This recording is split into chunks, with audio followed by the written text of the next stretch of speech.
seja muito bem-vindo a mais uma roda de conversa. E hoje a gente vai estar aqui falando sobre a lição 9, Casados com Cristo. Mas antes, vamos apresentar um convidado mega especial. A gente tem aqui hoje a Camille, para os mais íntimos a Cá, a nossa amiga querida, ela é do Jardim do Planalto. E minha amiga linda do coração, amizade de mais de 7 anos. Sim, eu gosto de falar porque amiga assim, a gente compartilha. Com a Vitória, a Cat e o Mar. Então é isso, gente linda, todo mundo junto, feliz, maravilhoso.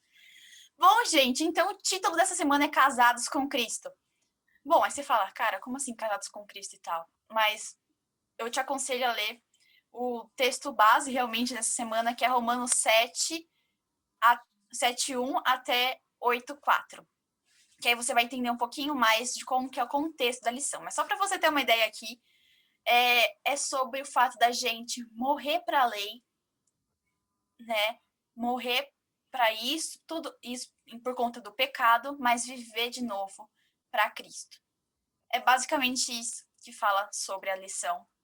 E então a gente acaba de sair de um peso muito grande que era imposto por causa das pessoas na época da antiga aliança. Então, ó, tá vendo que dá para linkar uma coisa com a outra.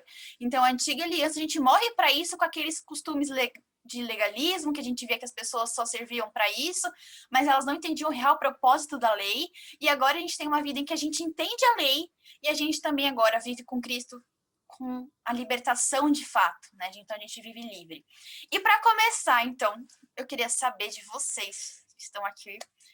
Depois que a gente leu, então, esse verso, o verso-chave aqui dessa semana, o que a gente pode encontrar revelado sobre Jesus? Bom, como você falou um pouquinho agora no começo, e como a gente já sabe, né, o ser humano ele é naturalmente carnal, a gente é dominado pelo pecado, e para que essa condição possa mudar, é necessário que a gente viva no Espírito, para que a gente tenha uma experiência com Jesus. E a boa notícia é que se a gente aceitar estar com Cristo, estar em Cristo e viver uma vida moldada à imagem e semelhança dele, a gente não tem mais essa condição de naturalmente carnal ou pecador, porque o Senhor é amor, então se ele habita em nós, nós somos transformados. Sim, esses versos mostram que nós éramos como escravos do pecado, mas Cristo nos libertou. E ele oferece essa graça todos os dias, só que para a gente aceitar isso plenamente, a gente precisa perceber a necessidade de que temos essa graça. Eu acho muito interessante que a lição ela sempre traz essa pegada. Nossa, o que Jesus tem a ver? E é muito interessante como a Bíblia ela é cristocêntrica. Só falta a gente prestar um pouquinho mais de atenção. E eu acho que Jesus ele é revelado através da lei, né? Que mostra o papel da lei de Deus como base para a gente entender quem nós somos, ou seja, entender o nosso pecado, ver quão ruins a gente é frente a Cristo e ainda ver Ele como nosso Salvador. Então, eu acho que essa passagem revela Jesus como aquele que a gente precisa ser, aquele que a gente não consegue ser, mas aquele que ajuda a gente a ser mais parecido com Ele. Exatamente. E pegando esse trecho, esse gancho que a Camille deu, eu vou falar a parte do texto, né, de Romanos 7, que está falando exatamente sobre isso. E Paulo, ele escreve, mas exatamente Romanos 7:11, ele fala assim: porque o pecado, tomando ocasião pelo mandamento, me enganou, e por ele me matou. E assim, a lei é santa, o mandamento justo, santo, justo e bom. Logo, tornou-se-me o bom em morte? De modo nenhum. Mas o pecado, para que se mostrasse pecado, operou em mim em morte pelo bem. Então é basicamente isso, sabe?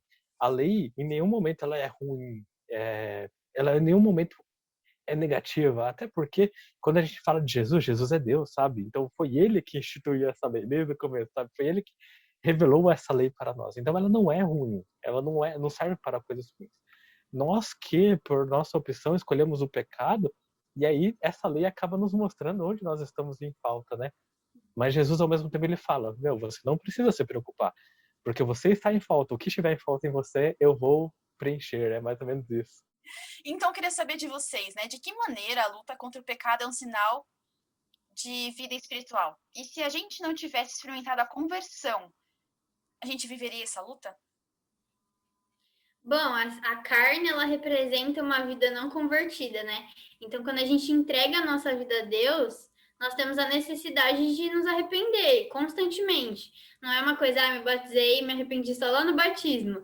Não, é um arrependimento diário, né? Quando a gente está envolvido com o pecado, a gente sente essa necessidade de se sentir constrangido por Cristo, não constrangido num sentido ruim, mas num sentido de amor, e a gente se arrepender e voltar para Cristo todos os dias, até porque essa batalha espiritual contra a carne é contínua, né?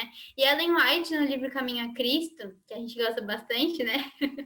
Diz que quem não reconhece a própria pecaminosidade não consegue desenvolver um amor mais profundo por Jesus. A percepção da nossa pecaminosidade nos conduz ao único que pode nos perdoar.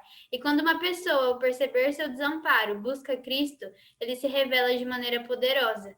Então, na vida espiritual, por mais difícil que seja essa luta contra o pecado, o Senhor ele nos dá a certeza de que a gente está do lado certo, que a gente está do lado certo do conflito. E que essa parte de ter lutas, ele não falou que a gente não teria, né? Mas ele falou que ele estaria do nosso lado e que esse lado com lutas, ele é o lado certo e que no final a gente vai ter uma vitória sobre isso e passar a eternidade com ele. É um sinal porque mostra que você reconheceu essa natureza pecaminosa, e isso só acontece verdadeiramente quando há uma aproximação com o ser mais perfeito do universo, ou seja, Deus. Então, foi por meio da conversão que você teve a consciência da sua real condição. Então, sem ela seria difícil ter essa clareza sobre a luta que acontece. Eu acho que é muito importante ter esse ponto de luta, porque isso mostra que a gente está vivo, sabe? Teve uma vez que eu escutei uma frase que eu achei muito interessante, que uma pessoa disse que ela só tinha a perna doendo porque ela tinha uma perna. E daí eu fiquei tipo, uau! Então, a gente só sente dor porque a gente está vivo.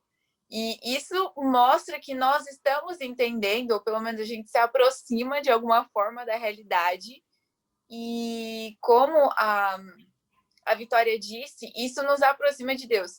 Então, eu acho que é realmente um sinal, esse conflito, né, interno, externo, enfim, esse conflito que nos rodeia e, enfim, nos cobre, realmente é um sinal de que tá certo, sabe? Eu também tinha um professor no ensino médio que ele falava assim, que se tá difícil é porque você tá no caminho certo. E quanto maior for a dificuldade, maior é a capacidade, assim, maior é o potencial de Deus agir.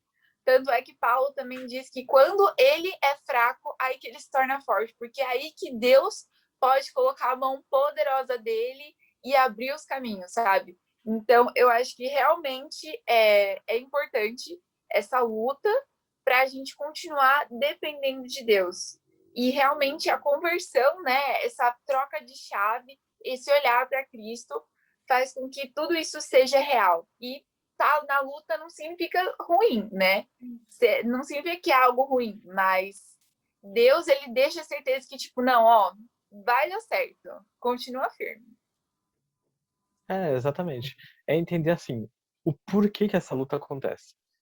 A luta não tá ali simplesmente por graça, entende? Aleatório, sabe? Ou Deus querendo te testar. Não, a gente entende que não é isso que acontece. Existe essa luta porque existe um grande conflito entre o bem e o mal. Então, quando você decide se entregar a sua vida a Deus, né, se posicionar do lado de Cristo, o inimigo, ele te ataca. É isso que acontece, basicamente, a gente sabe. Então, não é uma luta por si só, não é uma luta de Deus te testando, é porque existe um ser que não se agrada, se incomoda em ver você entregando sua vida a Cristo, sabe? Mas é que nem a Camille falou, é que nem a Cat falou, quando nós estamos ligados a Cristo, você já tem a certeza da vitória. Você não tem dúvidas. Então é uma luta, digamos que é uma luta vencida, assim, né? Tipo, digamos não, é exatamente isso. Você já sabe o resultado, você já sabe o que vai acontecer, porque Cristo te deu essa certeza. Mas essa luta, ela acontece exatamente por causa desse grande conflito. Então, se você encontrar lutas na sua vida, alguma dificuldade relacionada a isso, não se desespere, porque entenda que faz parte do contexto que a gente vive. Por isso que algumas pessoas falam assim, não é que você vai buscar a luta em si, mas algumas pessoas até brincam que quando tá tudo calmo, você até acha estranho, é porque você pensa assim, pera, se Satanás não se incomoda em nada com a sua vida, do jeito que você tá vivendo a sua vida, talvez você esteja mais alinhado com ele do que você imagina, entende? Exato. Então É um pouco perigoso, é uma coisa para você se refletir assim, né? Para você pensar. E para dar um pouco mais de tranquilidade, Paulo foi uma pessoa incrível. Ele era humano que nem nós, e ele mesmo falou aqui no Romanos 7:19, que ele falava: porque não faço o bem que quero, mas o mal que não quero. E logo em seguida ele pergunta: miserável homem que sou, quem me livraria do corpo dessa morte? E ele responde: dou graças a Deus por Jesus Cristo nosso Senhor. E aí seria basicamente isso. Bom, agora é o momento do Fala Aí, então, Léo, pode rodar a vinheta. Momento Fala Aí! Bom, momento do Fala Aí, então, para a gente resumir a lição dessa semana em uma palavra. Aproveita você aí que está em casa assistindo a gente, já deixa sua palavra aqui embaixo, já aproveita para estudar a lição e já procurar sua palavra e comentar aqui para a gente ter a interação que a gente gosta. Bom, a minha palavra dessa semana é submissão. A minha palavra é decisão. A minha é entrega. A minha é perseverança. E a minha palavra é renovação. Ai, adoro. Eu sempre gosto muito de falar aí. Realmente, você vê que uma palavra, enfim, foi tudo para uma pessoa, eu acho isso lindo. Bom, gente, para finalizar, eu queria aqui ler para vocês o que a Ellen White fala no Mensagens Escolhidas. Volume 1, página 190, lá na sexta-feira. Se você quiser acompanhar, fica aí a dica. Fala assim: hoje você deve entregar-se a Deus para que Ele o torne um vaso de honra e capacitado para seu serviço. Você deve se entregar a Deus para que seja esvaziado do próprio eu, esvaziando de inveja, ciúmes, más suspeitas, conflitos, tudo que desonre a Deus. Hoje você deve ser seu vaso purificado, a fim de estar pronto para o orvalho celeste, pronto para os aguaceiros da chuva serôdia, pois a chuva serôdia virá, e a bênção de Deus encherá todo aquele que estiver purificado de toda contaminação. É nossa tarefa hoje nos entregarmos a Cristo para estarmos preparados para os tempos do refrigério pela presença do Senhor, preparados para o batismo do Espírito Santo. Minha palavra foi decisão, porque hoje é tempo de escolher. Hoje é tempo da gente escolher o que a gente vai querer fazer da nossa vida. Na pandemia, a gente pode perceber que o tempo é muito curto. Será que a gente tem feito um bom uso desse tempo? Será que a gente tem usado com sabedoria? Às vezes, um sim que você vai dar hoje para Deus é o último sim da sua vida. Pesado. Cara, é muito pesado isso. Mas, infelizmente, tem sido uma realidade. E não é para ser sensacionalismo aqui, nada disso, longe disso. Mas o que eu quero te fazer é um apelo, tipo, cara, hoje é seu momento de decidir. E qual que é a sua decisão? Deus está te esperando de braços abertos, é só você ir correndo aos braços do seu Pai. Bom, é isso, gente. Esse foi um gostinho só da lição 9. Semana que vem, lição 10. Estamos quase acabando o trimestre. Como assim? Passou muito rápido. Mas, enfim, é isso, gente. Se você gostou, não esquece de deixar um like aqui embaixo. Compartilhar com todos os seus amigos. E, Cá, muito bom ter você com a gente mais uma vez. Muito bom. Primeira vez de muitas, com toda certeza. E é isso, gente. Até a próxima. Desculpa, eu ia falar tanto, só que aí eu zoei. Desculpa, Camila, não me xinga. Apenas uma parte dele. E é que fala. Deixa eu pegar aqui para vocês. Só um minutinho, gente. Só um, hein? Faz todo sentido, eu fiquei tranquilo. Você pode colocar. Não, eu ia falar, pode colocar isso lá, mas agora o Léo vai ter que cortar. Léo. E aí, queria saber de vocês. Como é que eu posso dizer? Estou aqui refletindo. Eu dei um leve branco, desculpa, gente. Eu falo sério, do nada eu falo. Enfim. A pergunta era assim: você gosta de abóbora? Ele perguntou assim: nossa, qual que é a cor do repolho? A DR vai pro fim do vídeo, hein, galera? É isso. Ou seja, então se não. Eita, gente, me perdi toda, foi mal. Vai.